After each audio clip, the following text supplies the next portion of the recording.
রামিসার হত্যাকাণ্ডের বিচার হলে কি ধরনের বিচার হতে পারে বা এই বিচার হতে কতদিন সময় লাগে? পূর্বেও দেখেছেন আপনারা যে বর্তমানে বাংলাদেশে অনেক শিশুরাই কিন্তু ধর্ষণ হচ্ছে এবং কি তাদেরকে মেরে ফেলা হচ্ছে। মূলত এই বিচারের পানিশমেন্টটা কি হয় বা এই সাজা দিতে কতদিন সময় লাগে? আদৌ কি বাংলাদেশে এই পানিশমেন্ট হচ্ছে? তাহলে একটা সত্য কথা শুনেন, আমার জন্মের পর থেকে বাংলাদেশে যত বড় বড় ঘটনা ঘটেছে তার একটারও পানিশমেন্ট হতে আমি দেখিনি। যদিও আমি আইনজীবী, আমি এই বিষয়গুলো জানি, আমি হতে দেখিনি। হয়তোবা তার পূর্বে যে অপরাধগুলো হয়েছে তার পানিশমেন্টগুলো হচ্ছে।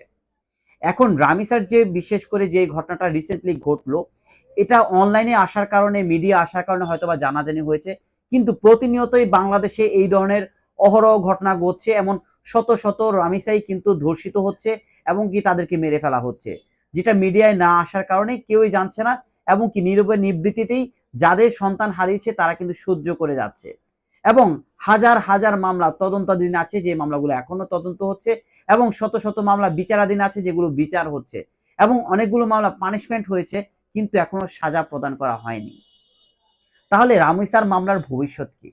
রামিসার মামলার ভবিষ্যৎ হলো এই মামলাটার খুব দ্রুতই কিন্তু চার্জশিট প্রদান করা হবে এবং কি সাক্ষী জেরার মাধ্যমে কিন্তু তাকে মৃত্যুদণ্ড সাজা দেওয়া হবে। মৃত্যুদণ্ড সাজা দেওয়ার পরবর্তীতে এই মামলায় কিন্তু আসামি পক্ষ আপিল করবে মহামান্য হাইকোর্টে। মহামান্য হাইকোর্টে যখন আপিল করবে, ডেকোরাম মেনটেন করতে গিয়ে এই আপিলটাই সম্ভবত দিনের পর দিন ঘুরবে, বছরের পর বছর ঘুরবে, কিন্তু তার ভিতরে নতুন ঘটনা আসবে এবং এই রামিসাকে ভুলে যাবে। নতুন কোনো এক রামিসার ধর্ষণের ঘটনায় বাংলাদেশ আবার উন্মোচিত হবে। এই রামিসার ঘটনায় যদিও পানিশমেন্ট হয়, আমাদের যে বিচার প্রক্রিয়া আছে এই বিচার প্রক্রিয়া যদি চলতে থাকে তাহলে আনুমানিক 5-6 বছরও পার হয়ে যেতে পারে। আপনারা মনে করে দেখেন, কিছুদিন আগে আসিয়া হত্যার বিচার হয়েছিল, সর্বোচ্চ, বাংলাদেশের সর্বোচ্চ দ্বিতীয় ট্রায়াল হয়েছিল, এটা খুব দ্রুত সাজা প্রদান করা হয়েছিল, মৃত্যুদণ্ড। কিন্তু আজ পর্যন্ত কিন্তু এই মামলাটা মহামান্য হাইকোর্টে আপিলে পেন্ডিং আছে। তাহলে দ্রুত করে 1 বছর আগে কিন্তু নিম্ন আদালত এটাকে পানিশমেন্ট দিয়েছিল, মৃত্যুদণ্ড। 1 বছর পর্যন্ত আপিল চলছে, আরো কতদিন চলবে এটা কেউ জানে না। কিন্তু ওই আসিয়াকে কিন্তু সবাই ভুলে গিয়েছে, এখন সময় রামিসাকে নিয়ে আছে।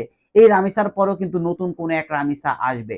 আমার মনে হয় এই ক্ষেত্রে অবশ্যই আইনটাকে যদি এই মুহূর্তে সংশোধন না করা যায়, তাহলে ভবিষ্যতে যারা ভিক্টিমাইজ হবে তারাই কিন্তু আইনকে হাতে তুলে নেবে এবং কি যারা এই ধরনের ক্রাইম করছে তাদেরকে কিন্তু তারাই কিন্তু গণপিটুনি দিয়ে মেরে ফেলার চেষ্টা করবে। কারণ সবাই দেখছে যে এই ধরনের অন্যায়, অবিচার এবং কি এই ধরনের যারা অফেন্স করছে তাদের পানিশমেন্ট হচ্ছে না।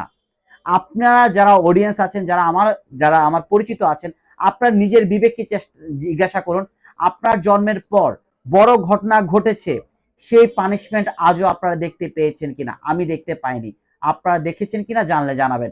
সেক্ষেত্রে আমি মনে করি বাংলাদেশে আইন সংশোধন করে এই যে বিষয়গুলো আছে, এই শিশু হত্যা, শিশু ধর্ষণ, এগুলাকে অবশ্যই কুইক ট্রায়াল করে, কুইক কার্য সম্পাদন করে এবং কি এই কার্য সম্পাদন করে আপিলটাও খুব খুব দ্রুত শেষ করে তাদেরকে পানিশমেন্ট সম্পাদন করা উচিত।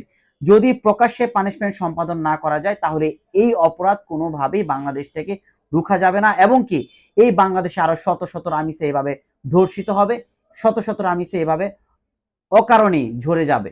আশা করি এই বিষয়ে বুঝতে পারেন। তবে প্রত্যেকটা জনগণের হিসাব অনুযায়ী প্রত্যেকটা জনগণ আমি মনে করি এই জায়গা থেকে সচেতন থাকা উচিত এবং কি যারা আইন প্রণয়নের সাথে সম্পৃক্ত আছেন তাদেরও আমি মনে করি এই জায়গা থেকে সচেতন হওয়া উচিত।